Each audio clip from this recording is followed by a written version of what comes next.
Zoom to our engineering group talk, and I'd like to introduce Amir Abbasi. He is a principal engineer at CGL. He's a geotechnical engineer with a specialism in historical research.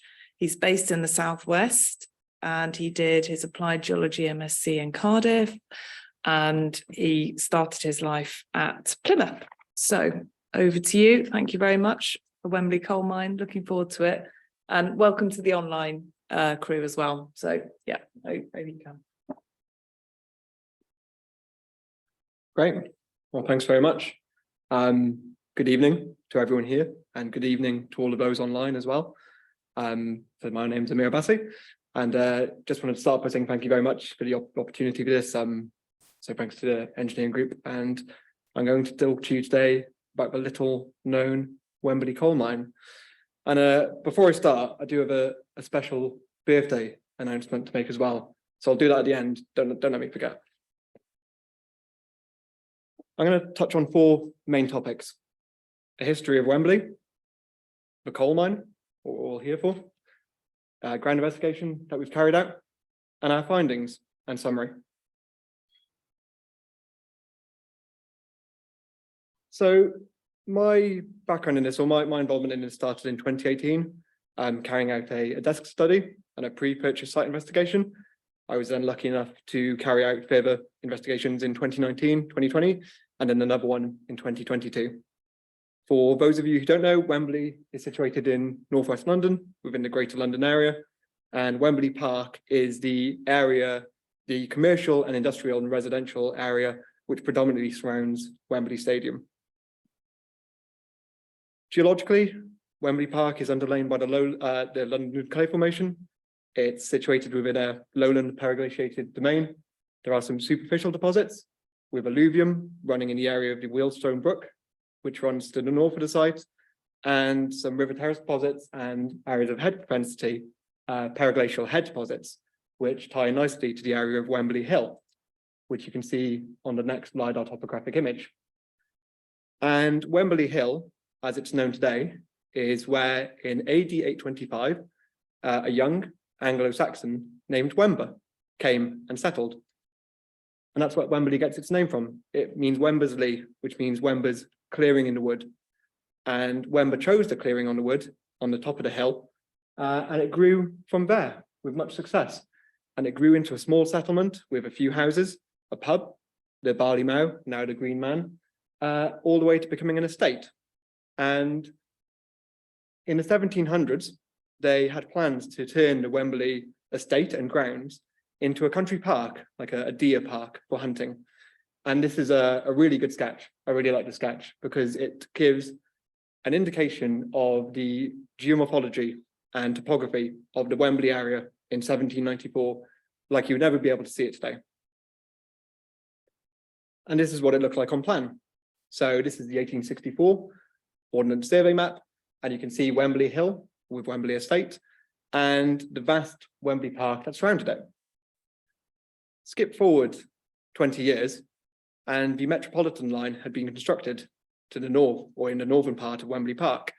And the Wembley Park and the land to the south of the railway line was purchased by someone called Sir Edward Watkin. Edward Watkin had plans to turn Wembley Park into a Victorian pleasure gardens, a kind of Victorian recreational ground. So you may have come out of Wembley Park Station, you may have gone to Wembley Stadium, and you may be familiar with this view. But in the 1880s, this would have looked very different. Rather than walking down to the stadium, you might have taken a putt on Wembley Golf Course, or you might have gone for a stroll around the boating lakes. And this is Sir Edward Watkin's Wembley Park. You had cricket ground, running tracks, golf courses, and Wembley Park Station, as it is today. And this was Sir Edward Watkin's vision for Wembley Park. You might have heard the name Edward Watkin before, or if you haven't, you might be familiar with the name Watkins Tower. So that's the tower you can see in the background. And this was on the back of the success of the Paris World Fair, which created the Eiffel Tower. Edward Watkin wanted to build the UK's very own first version. He wanted to create the UK's Eiffel Tower. And this became known as Watkins Tower.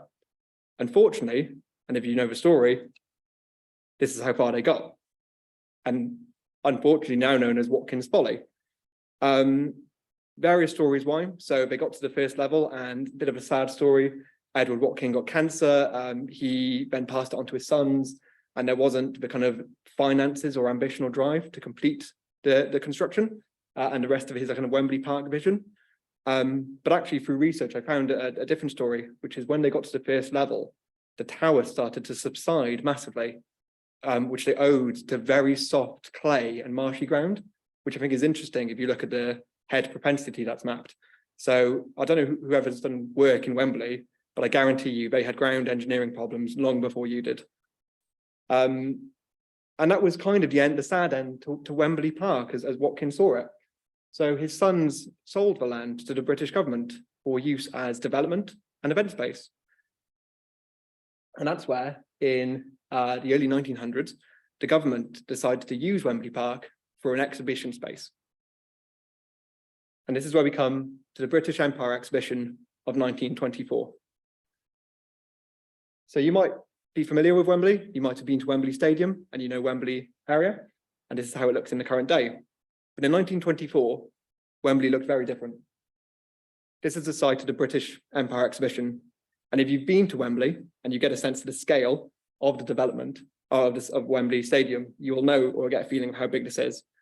This was an absolutely massive event. This was a worldwide event. In 2 years, so the exhibition was open from April 1924, running to November 1925. And in that time, it had 27 million visitors. The population of the UK at the time was 18 million. So it was very much the kind of like the Disneyland Day, the biggest exhibition in the world today. And if you're not familiar with the Empire exhibition, you might be familiar with the old Wembley Stadium, because that's what was constructed as part of the exhibition. So this is the original ground. The left-hand image is my favorite, because those two holes you can see in Wembley Stadium, they are the foundations for Watkins Tower that were blown up with dynamite. And the actual evidence of it is still beneath Wembley Stadium today. And on the right-hand side, this is where it's coming out of the ground. And again, drainage channels, etc., on a railway line, ground engineering problems in Wembley for the last 100 years. And I really like this picture because it shows a really nice one of Wembley Stadium being constructed. But also just a point, if you notice the brand name or the company name on the Ruston steam shovel, so Robert McAlpine. So they built a lot of the Wembley Park British Empire exhibition, and they have an archives which includes some of the data around it. And this is what it looks like from the air. So again, we're not talking about exhibition space like the XL or something similar. We're not talking about small kind of marquees and a few fairs. This was exhibition on a global scale. And these are some of the buildings that they constructed as part of it. So you had replicas of empire buildings across the site. You had replica Taj Mahals, Tutankhamun's tomb. You had pavilions of every aspect of the British Empire at the time represented, the old Tower Bridge. So you start to get a sense of the scale of what was being constructed here. And this is where I will stop for a minute, because I've talked a little bit about Empire exhibition and the British Empire, and I'm going to talk a little bit more about structures of the Empire exhibition. And when we're talking about this today in 2023, I think it's important to put this in context.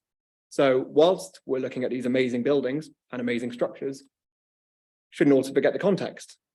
And at the time, the Empire exhibition was some of the African pavilions and installments were basically just human zoos, and they were kind of exploited in what we would now call modern day slavery.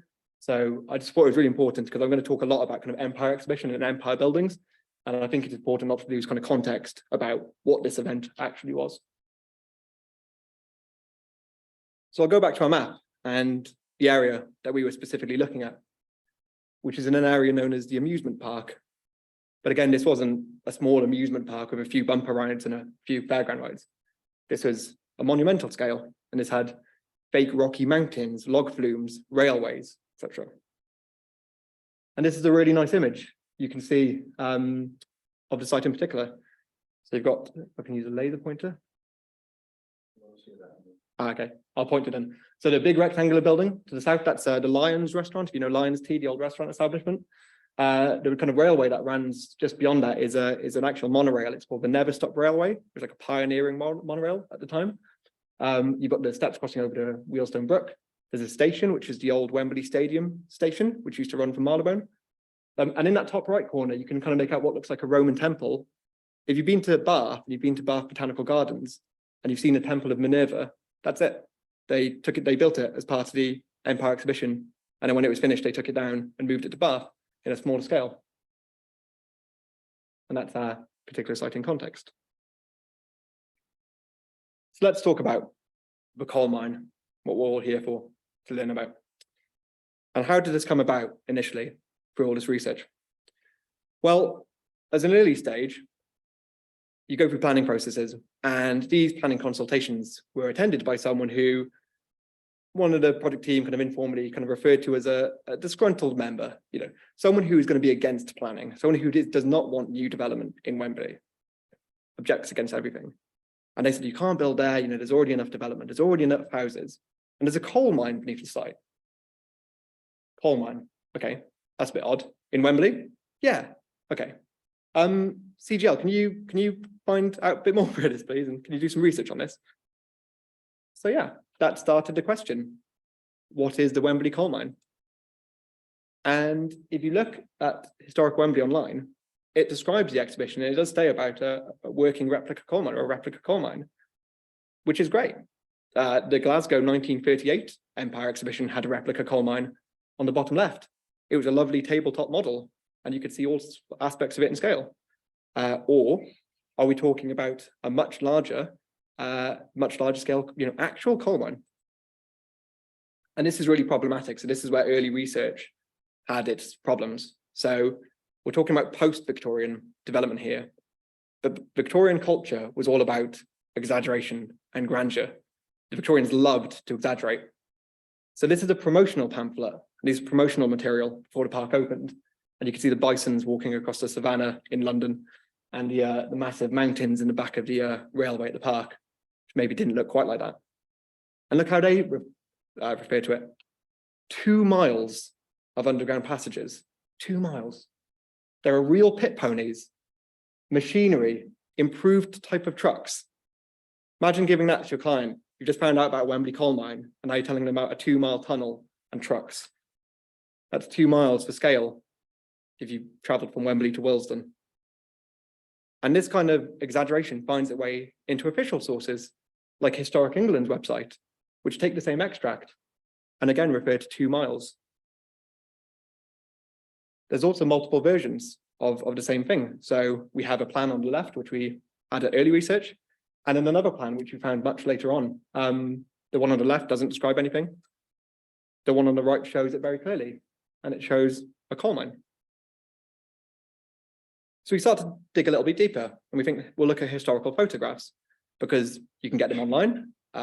They can't be undeniable truth that it was there, but it can be misleading. So you can take this one, for example, this coal mine photo. Yeah, it shows a coal mine, and it might be in Wembley. Doesn't have any context. This one is much better. And what we can start seeing here is the steps going over to Wealdstone Brook, and this really impressive headgear in this image that you can see. And we can start correlating these photos. So we say, okay, we recognize those steps. They're in that image crossing over the brook. And we know this image because we can see it in the photograph. So we can start getting a sense of scale and location of these features. But the biggest problem is with all this research is so far we're looking at pictures of above ground. So far, as the client will remind us, nothing has been seen below ground. How do you know this actually ran below ground and it isn't just a model of some headgear above the surface? Well, that's a nice image. That's a big shaft. And there's a lot of people going in that lift. So what do they do when they get to the bottom? Do they mill around in a small space and then go back up? There's a lot of them. So they say, well, that's great, but how do you know that could be any coal mine or any exhibition? Well, a video would help. This video might play in a second.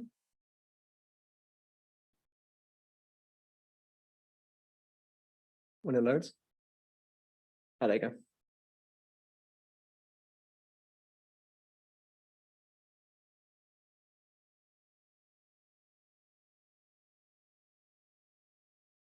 So that's the Nigerian mud palace you can see in the background there, having a look at. And we'll see it coming onto screen in a second. The coal mine working. And if you speak to a coal mining expert, they might know the links of the size of those chain links, and they can work out the depth of that and how far it's traveling. But again, you get a size of real evidence that this went underground. And that's it. Hang on.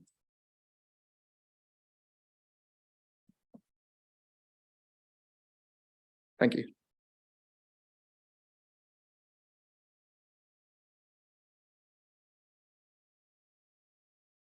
Move on. There you go, brilliant. So, okay, we've seen videos, we've seen photos, we start digging deeper. We go to first-hand accounts, actual records of this, because they're people that have physically seen it.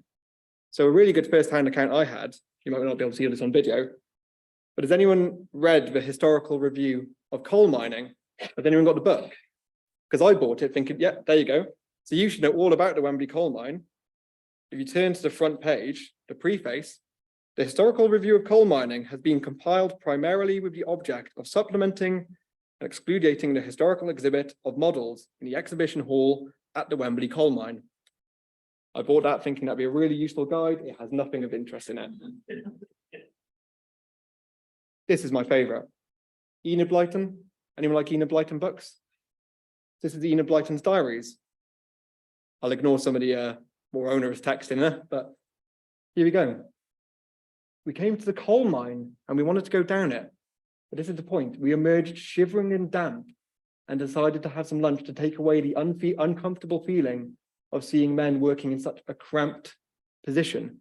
So, okay, we've gone from 2 miles to now being shivering and damp and in cramped positions. So a little bit different. So newspaper extracts, they're brilliant. And all of these came from Australian newspapers. And the reason being is because this is an empire exhibition. They're trying to bring people over to the UK to see how coal mining should be carried out. This is an exhibition coal mine. And some really interesting points in here. So it describes the method of shaft sinking as the Francois method of cementation, which was pioneering at that time.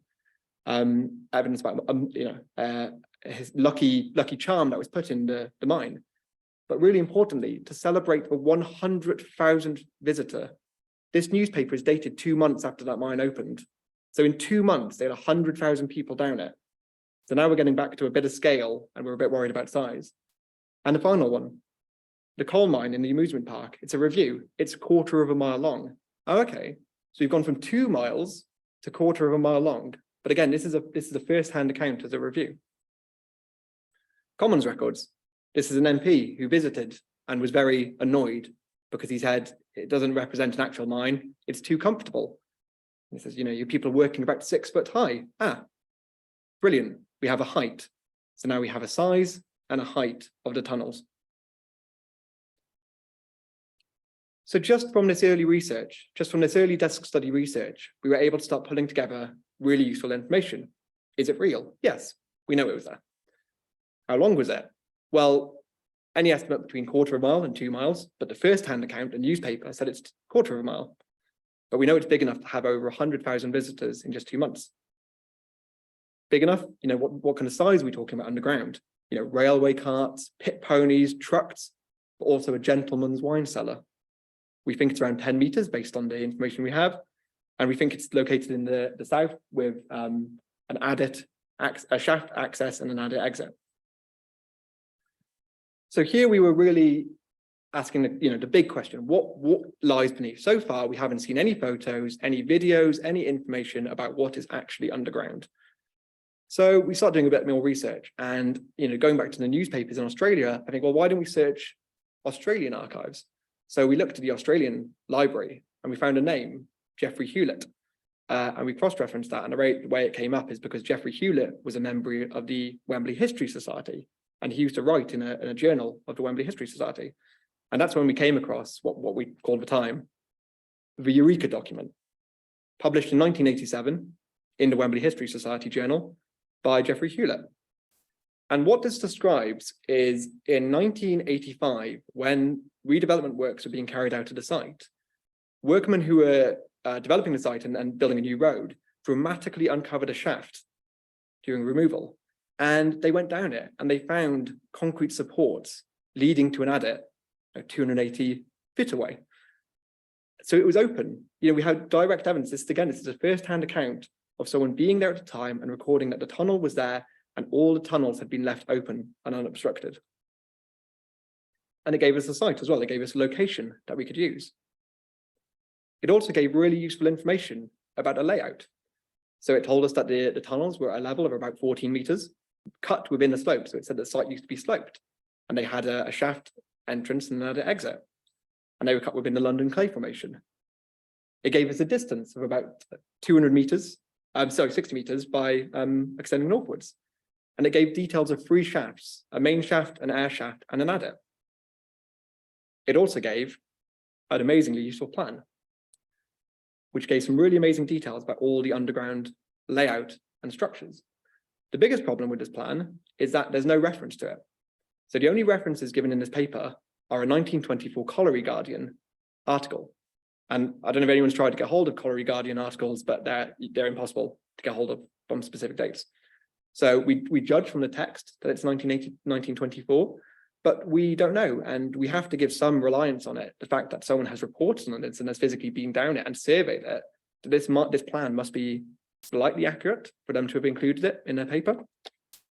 And this is what it looks like on our site. So we were able to georeference this map based on those dimensions to show it in context into our site. It also gave some really amazing construction details, again, from their own historical research. So it talked about these tunnels being 6'2" meters high, about 2.5 meters wide, but also the construction of concrete and steel. RSJs with 3 inches of timber planks and 4 inches of concrete on the roof and sides. So a really, really heavily built structure. It also gave some other research information, showed 1.7 million people visited the mine in the time it was open. And it included a range of underground rooms, like an office, plant room, pony haulage, coal carts. So very similar to the research we'd seen before in the first-hand accounts. So at this time, we have this research done at an early stage. We've done our initial research.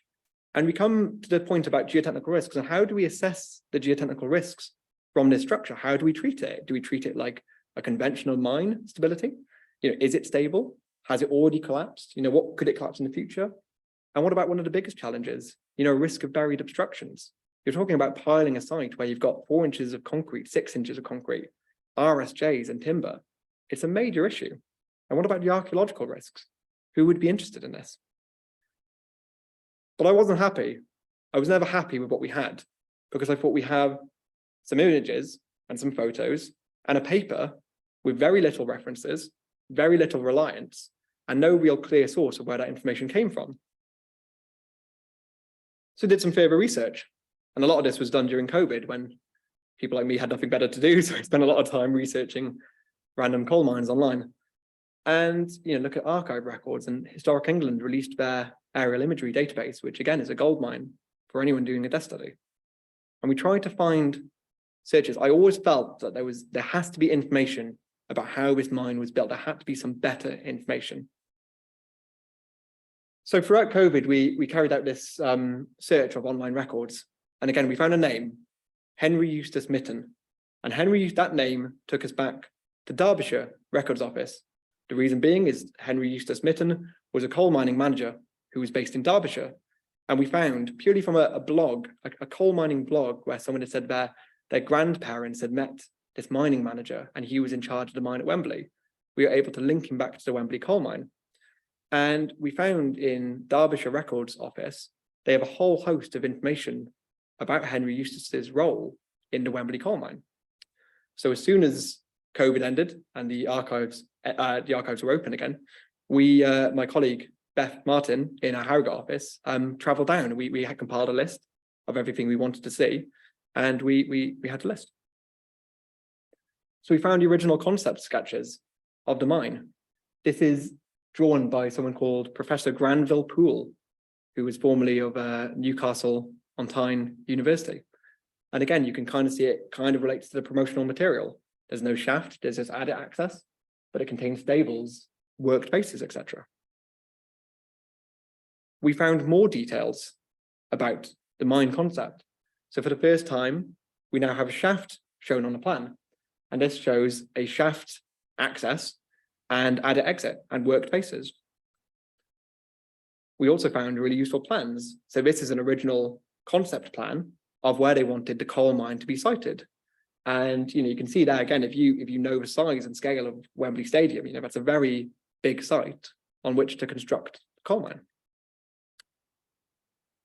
And one of the best things we found were the letters. Letter correspondence, hundreds of letters detailing exactly how the mine should be and was being constructed.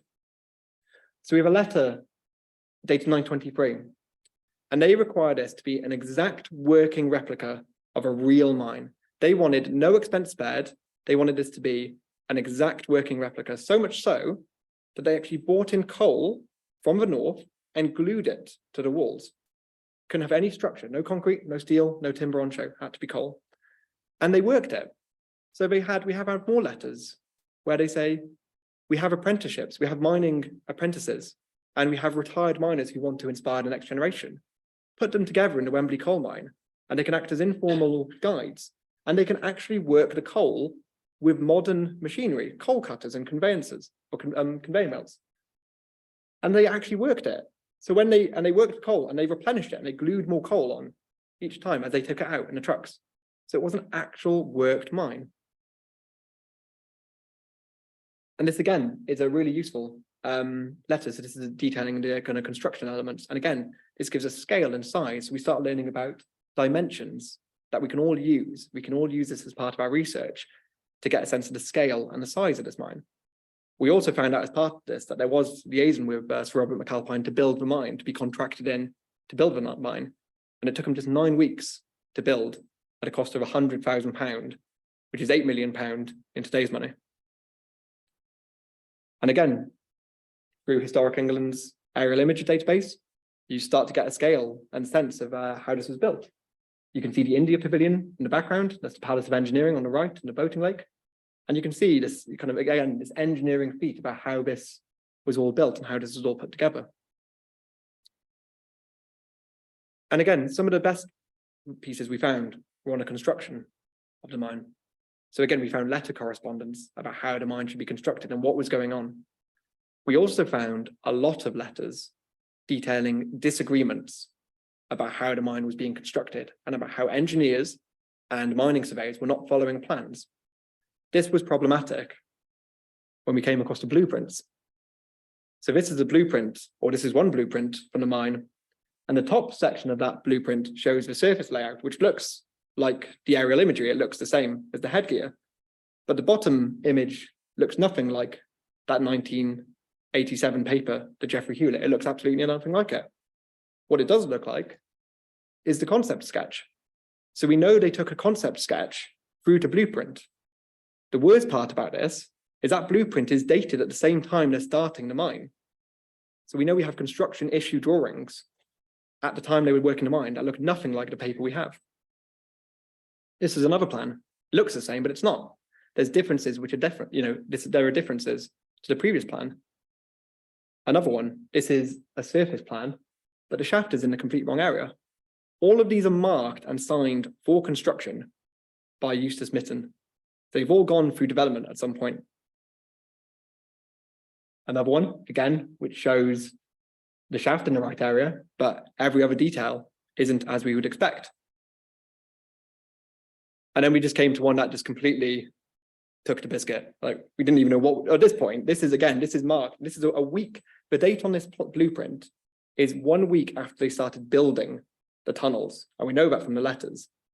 And it looks so different to anything that we found. You're kind of ready to just bin off the whole. We've got so much information here, none of it's piecing together. So we did start digging a little deeper.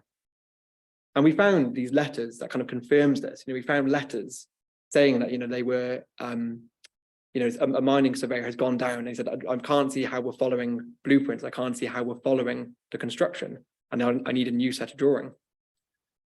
We did find some really useful drawings showing the shaft dimension. So this shows how the shaft was constructed. And we found the cross sections. Again, these tied in perfectly to the research that we had. So for the first time, we were able to see actual evidence that these tunnels were constructed as per that methodology with steel, concrete, RSJs and timber with worked faces. And we found a whole range of them, but it was really difficult to correlate these back to an actual plan. We did start seeing some similarities. For example, the top image is from our 1987 paper, which is currently unreferenced and we don't know where it came from, but it does bear similarities to a construction issue blueprint. So for the first time, we have actual evidence that these two pieces of research do marry up. And this was probably the best thing that we found. These are actual site progress records detailing how the works are being carried out and the progress of the works. And again, we start seeing evidence of shafts and drift adits, etc., and the dimensions. So we can see that they worked between distances and they worked between 2 points, which ties up to the plan that we had. So again, we are able to provide some credence to the 1987 paper. And we found some really useful information. So this is the post closure of the mine, and this is talking about how the mine was run. And as you can see, the actual attendance was less. So, 1.7 million was the official number, but the number written here is 1.2 million, so not as good as they thought. But it also gives the total length of galleries as 450 yards, which is quarter of a mile. So again, for the first time, we're able to try direct evidence of two pieces of research that match up. And we also have the distances of different seams that were worked. So one thing I was particularly always interested in was what happened after this closed down. What happened after the Wembley coal mine closed down, after the exhibition ended in 1925? Well, we know in 1985, they went down it and it was still open. So it clearly hadn't been backfilled or decommissioned. And we found letters saying that they should donate it to the Royal School of Mines. This could be a really useful, training exercise. But we also have letters between the Mining Association of Great Britain and demolition contractors, haulage contractors, saying you're failing to meet your contractual obligations. You haven't demolished the mine. You're meant to take up the concrete and floor.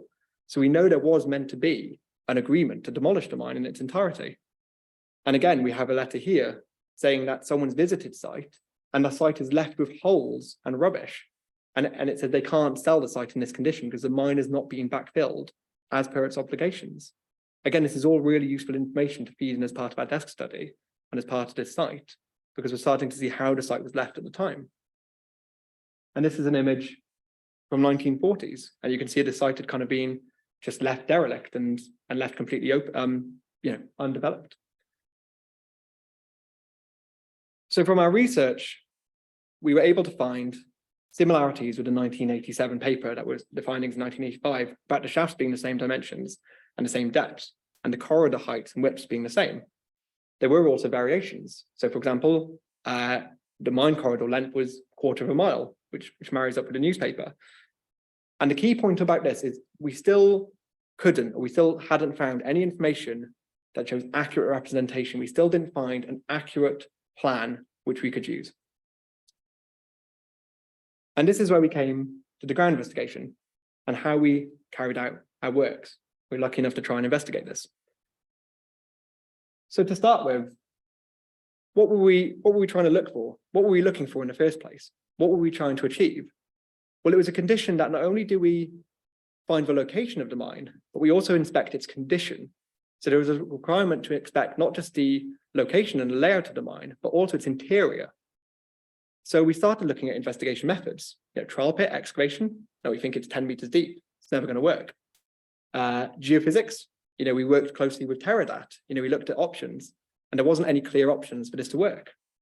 Dynamic probing was suggested, but again, what's the point? You'll just hit a concrete roof and it will refuse. We can't actually assess the condition and the interior of the mine. So we had to think really clearly about how we were going to scope this investigation and what we wanted to get out of it. So let's look at what we know. What didn't we know? Well, we know from this image now, we know where the shaft location is. We know where the railway, we know where the locations are. We think we know where the air shaft is, and we know where the adit exit is, because the research shows that people came straight out of the adit into the mining museum. So we can start pulling this information together to develop a conceptual plan. And again, using the aerial imagery, we can see here what we think is the shaft being open, which marries with the letters saying about the site being left kind of open and derelict.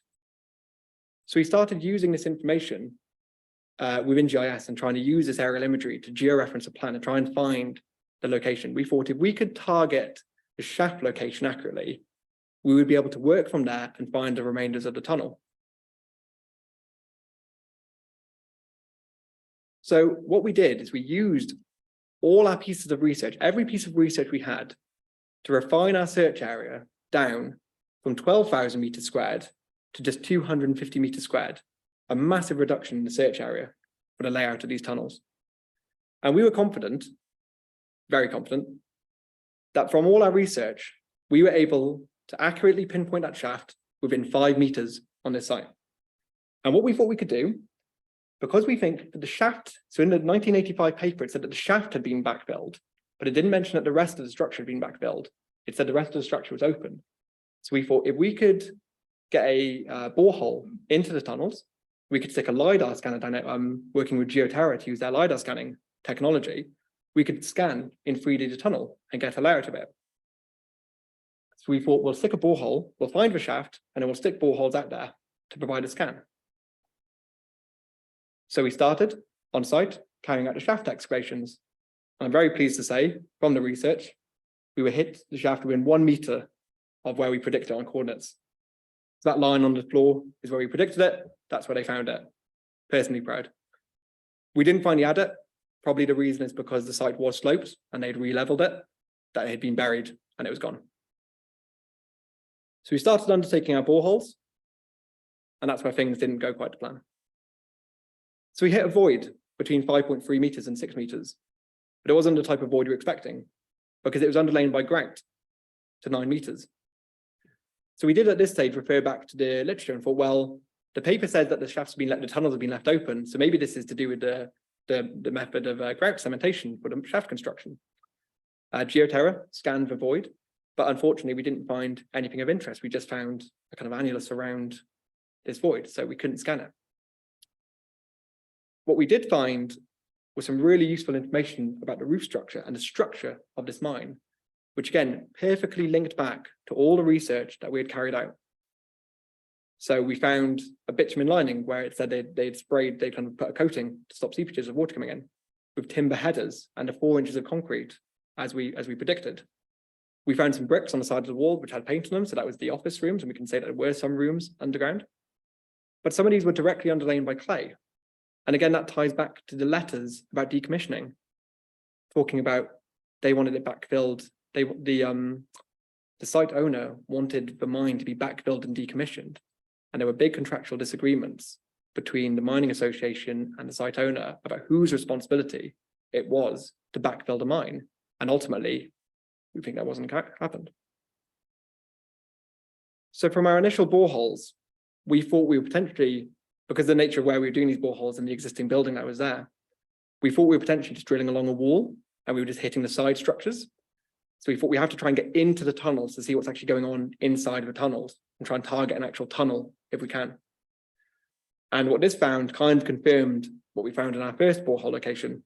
So we found a roof structure followed by a brick, then grout and backfill material, and into clay, and then into London clay.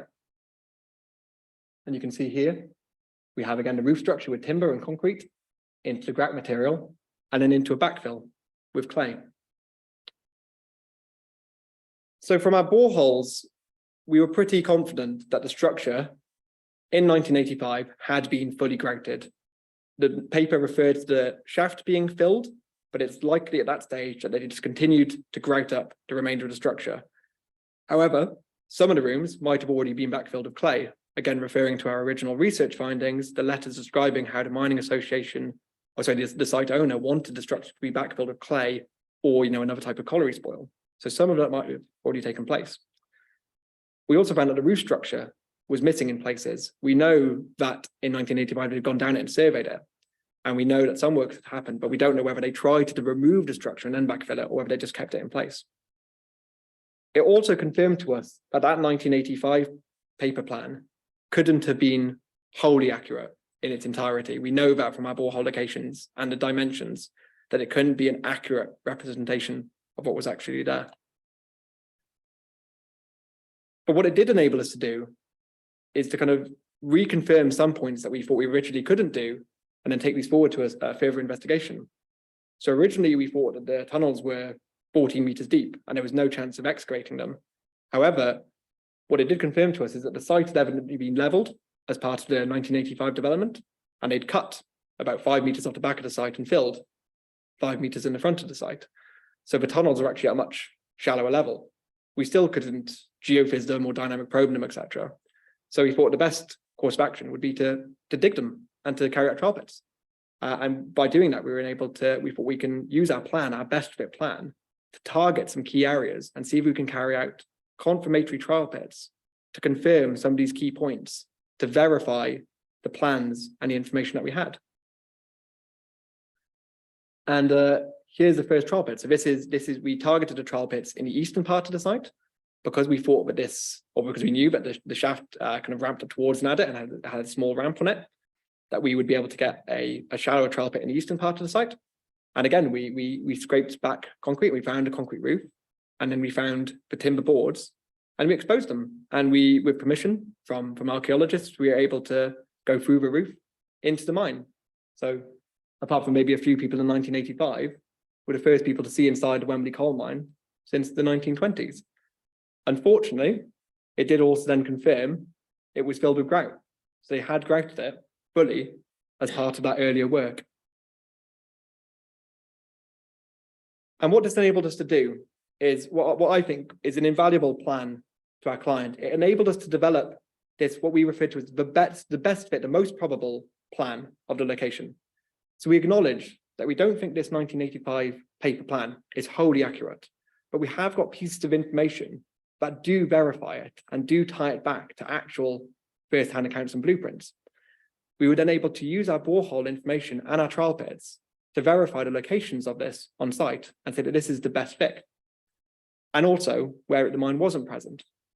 We overlaid this on a grid plan. This then enables the client to use this for piling information and piling as a way to kind of refine our area. So again, we're taking a massive potential search area where the mine might be present, all these different sources of information, and we're refining it down to a very small information that the client can take forward.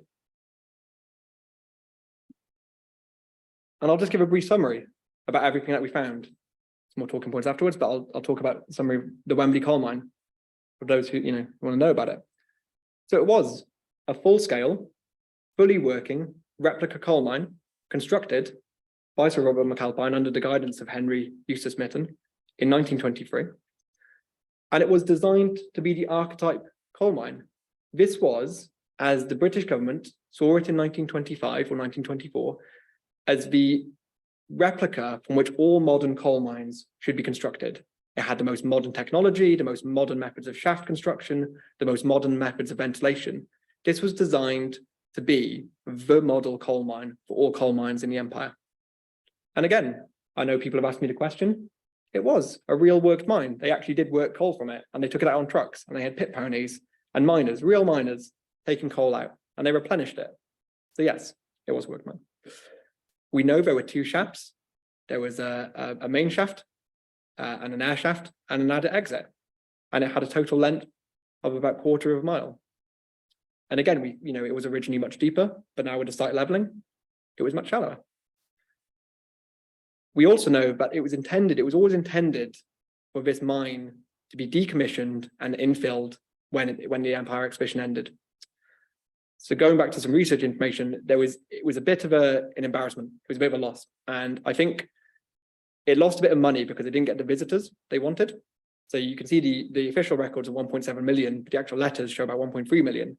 And they owe that to its location in the amusement park.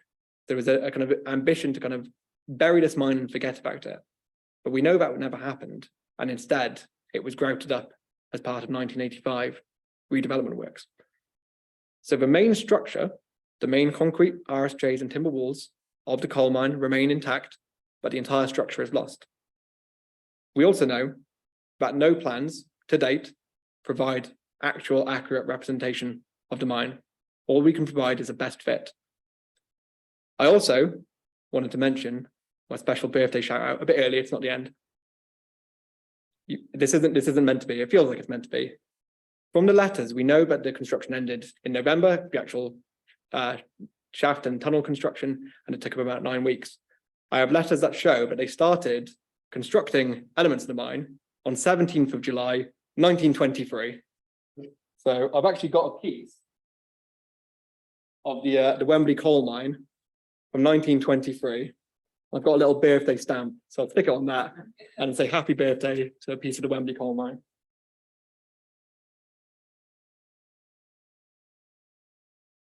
And I just wanted to add in a couple of talking points, because as interesting as the talk is, and as interesting it is learning about the Wembley coal mine, I think I wanted to develop it a little bit more. So we came across the Wembley coal mine through a lot of research. And my personal view is that in any desk study, the best desk study tool consultants have is the internet. Everything is on it, but it only relies on people putting information on the internet in the first place. It's worthless. AI cannot be used without the information there in the first place. So it asks a question: how do we share information in a digital age? You think about the Anthropocene, which we're in now. You think about 4.6 billion years of geological time. Any site investigation you come across in London, first 3 meters, what are you dealing with? Artificial structures, non-natural, non-geology. Think of all the anthropogenic structures that you come across in your careers, in London and Greater London, outside London. Chalk mines, tunnels, post office tunnels, bomb raid shelters. These are all very large, very influential structures that are buried beneath London. And yet they're not talked about, and they're not discussed, and nobody knows where they are. Any one of these features could be found, investigated, reported, and not shared. And then 100, 200 years later, they're still there. They will be there forever. You know, on this project, we were talking about geological hazards. We always talk about geological hazards. But the main geological hazard on this site was not from the superficial or the natural, the bedrock geology. It was from an anthropogenic structure, which had not been reported. So look at, for example, an anthropogenic database, a list of buried structures. How many people have recorded on a chalk mine? And you hear about it, but you don't know anything about it because all that information is then lost. You know, who has put together an anthropogenic map of London? Again, you have bedrock maps, you have superficial maps. You show some worked ground and artificial ground, but where are the structures that are actually being found? Because if they're not found and they're not shared and they're not talked about, they're not going to be known in the future. I also wanted to touch on legacy.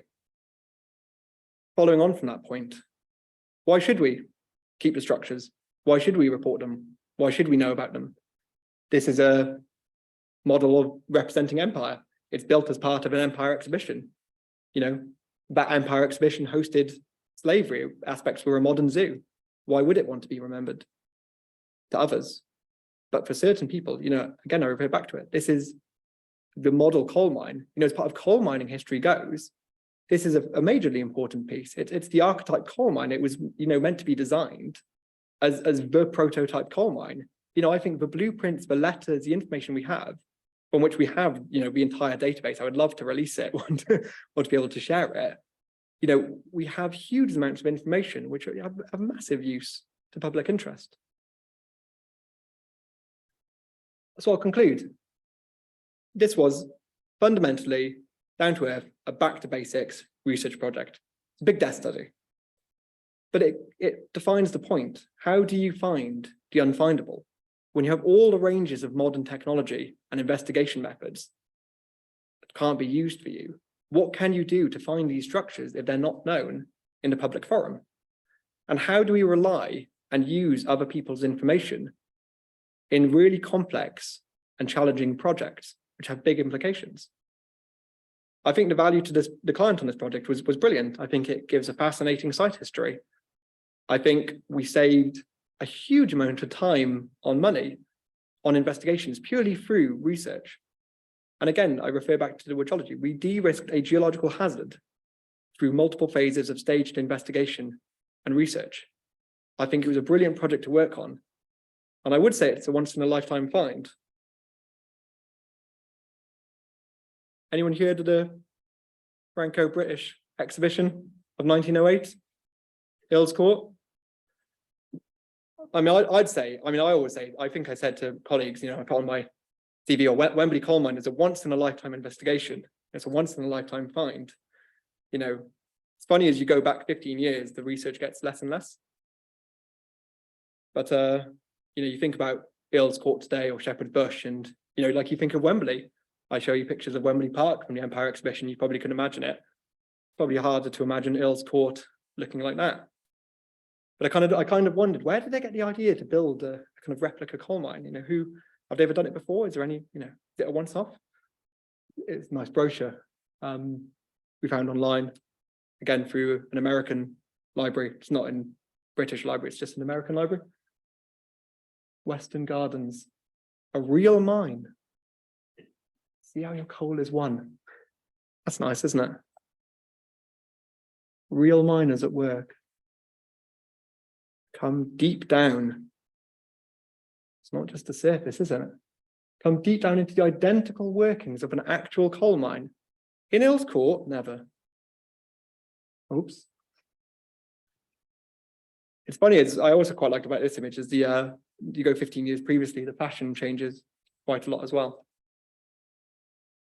And then this is an extract from other historical information. Can't link it the two, but 30 fathoms. Does anyone know what that is in meters? It's about 50 meters. Just wanted to say thanks again to the engineering group of the Geological Society for this brilliant opportunity and for me to be able to share this. Again, special thanks to colleagues in CGL, people who've helped in this project, Geoterra, Geotechnical Engineering Limited and Terradat, and also the Archives Record Office, which have a wealth of information which anyone would be really great to use in their studies. Thank you.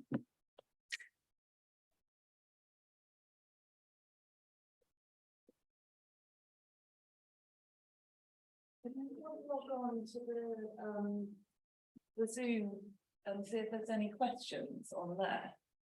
Someone do that for me. I tried to do it, but it was a bit noisy. When does they hear, or do you want me to? Yeah, stay here, stay here. Oops.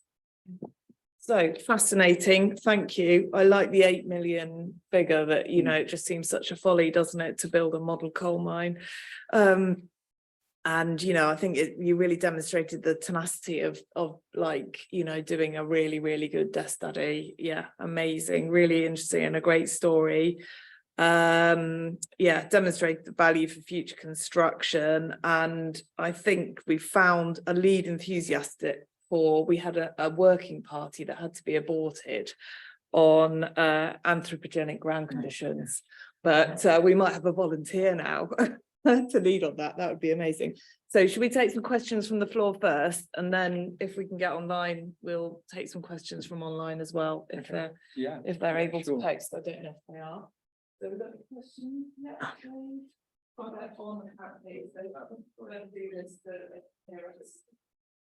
It's interesting that you said that it was a model coal mine. So I'm wondering if there's a digital, well, not a digital, a real twin out there somewhere that, you know, seeing the correspondence of Nottingham, presumably there is, that's the headworks, there is a real mine fitting that model as well somewhere in those archives.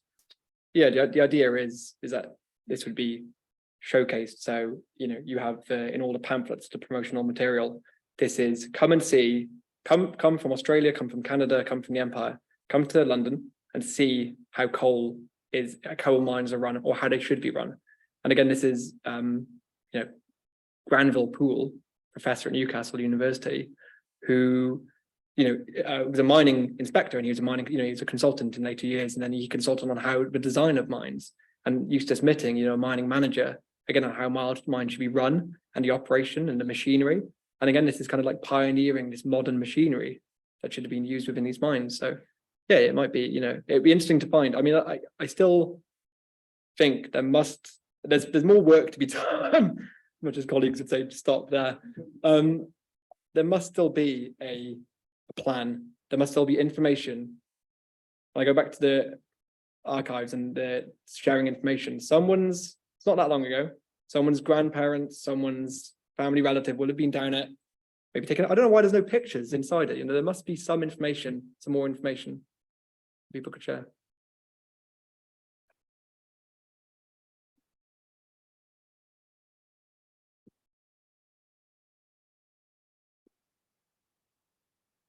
Can I start by saying thank you for that? I thought that was fascinating. It was something I'd heard of, but I've never seen any details of. Just to before I ask my question, just to pick up on your last point there, what have the Coal Authority got to say about it? Nothing.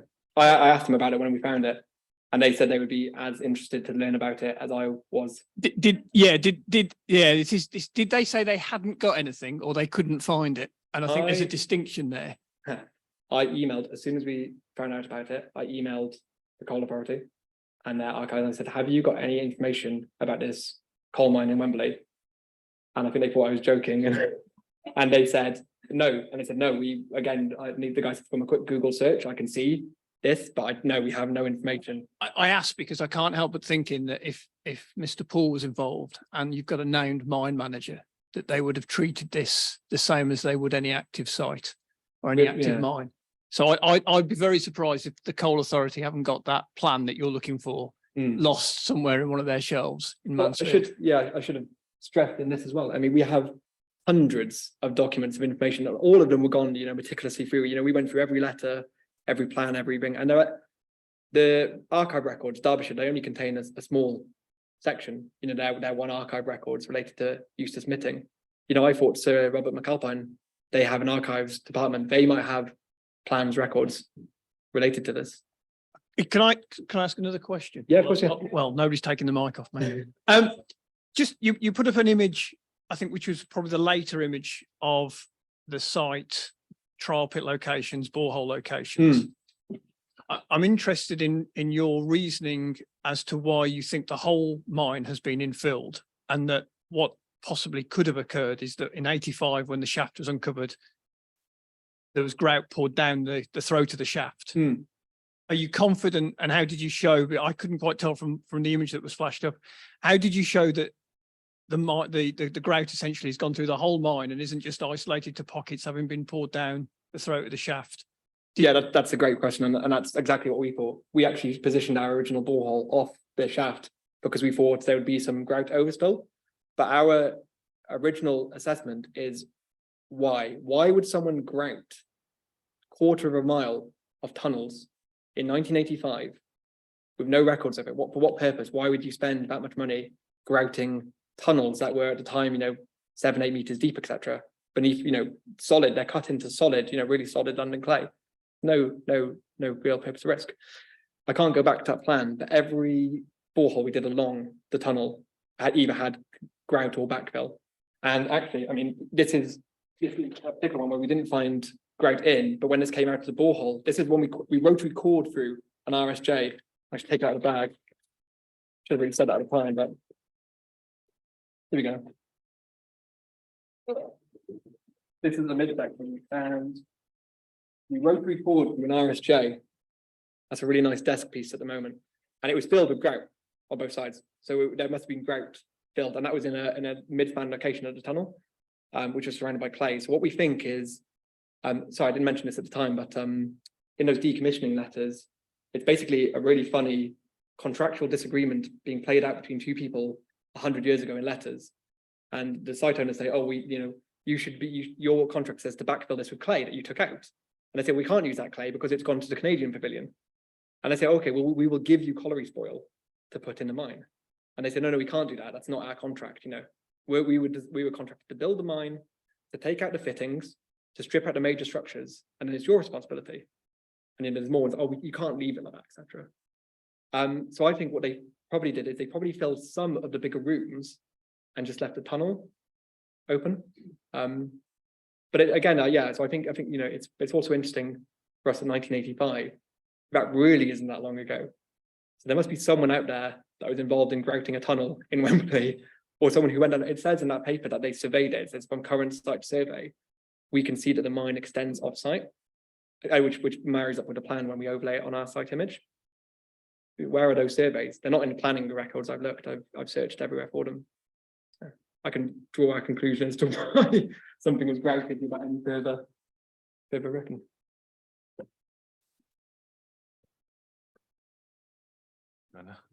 Yeah, fascinating story. Thank you. Thanks a lot. Do you think that the different versions of the drawings indicate optimization of the mine or kind of Money, tank? money. I think it's money. They can see, again, we have letters, individual letters which show, but the costs are spiraling. They had a water problem, they had a seepage problem. So they used this bitumen lining to try and seal off the water, but it meant that the sizes can work out to overtake and spend more time. I think they probably started out with the ambition, because if you, again, I can't go back, but that original plan, that mine site is massive. You know, what they originally proposed. The end mine, I mean, quarter of a mile is still long, but it's nowhere near they proposed. I think costs started getting towards like £8 million in today's money.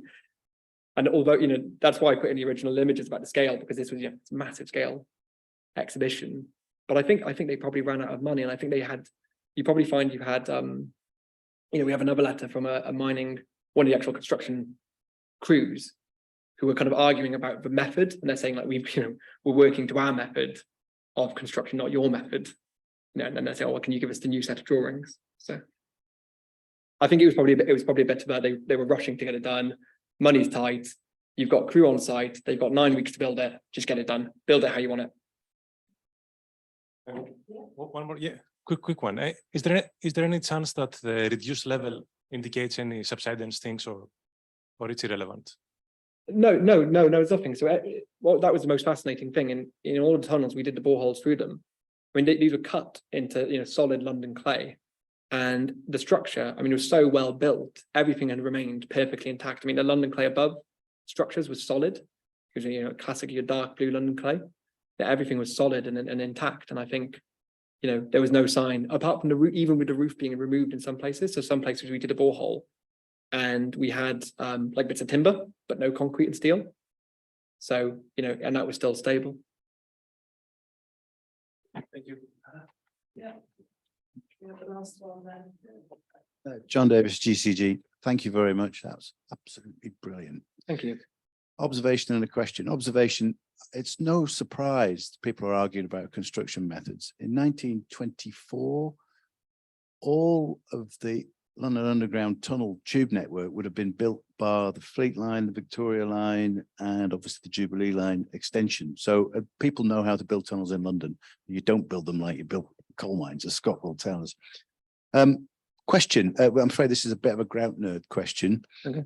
You mentioned the Francois method, which, if I remember correctly, is a very early form of silicate grouting. So it's very low viscosity, can get into small pore spaces. I can't imagine where they would have used that in that construction. Just in the shaft. Any clues? So, but the shaft, is that pumping behind the brickwork? I assume so, yeah. So I know, but when they started constructing, they had water, they had seepages, and they were trying to excavate the shaft, and they had problems constructing it. So they used, from what I can see from the newspaper extracts, is they say we have the pioneering method of the Francois method of grout cementation, which had been used in World War I in the trenches, and they wanted to start using it in coal mines. And they say we've already used it in 30 shafts in the UK, but in rock, not in clay. So the company, I can't remember the company name, offered to basically do it. Yeah, the method. Yeah, the company basically offered to do it. The company said, "Look, we will do it to showcase how it can be used." So they wanted to use it to show how it could be used in coal mining construction. Again, this is all about pioneering methods for. It didn't work very well, but there you go. Maybe not know. I wonder if it's just purely, I mean, if you look at some of the names that were mentioned in some of the correspondence, they're all the main mining companies of the day. It's a surprise that Holman's wasn't on there, but everybody else was, the fans, the ventilation, everything. It does sound like it was just a big sales pitch, wasn't it? Yeah. That's what that, and I wonder if they even grouted, John, or if they've just said they did. They might have just done some. Well, no, maybe they just said, well, this is what we think you need to do in shafts across up and down the country, but we'll sell you this method. We've used it here. Yeah, it's amazing for me. I mean, coal mining history, but you learn all about the Scirocco method of ventilation, and all these different methods of shaft construction and, added headings, etc., and all this information. I mean, it's brilliant. I mean, that's where, all these records exist. And, I think it's got great use to, coal mining enthusiasts or individuals who, are interested in the development of those.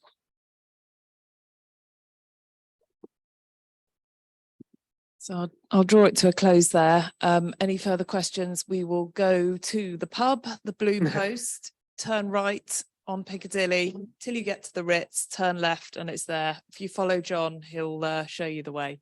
But thank you very much, Amir. We really enjoyed it. Fascinating and a really nice way of telling the story. And your enthusiasm shines through, Thank you. which is great. I hope everyone. Yeah, Yeah. my wife would say otherwise. And hopefully everyone enjoyed it online as well. And maybe you'll get some questions. I don't think we can see the questions here, but I'm sure you'll take them via email if Yeah. people have got questions. Yeah, of course, yeah. Great. Thanks very much. Great, Draw it to thank you. close. Thank you.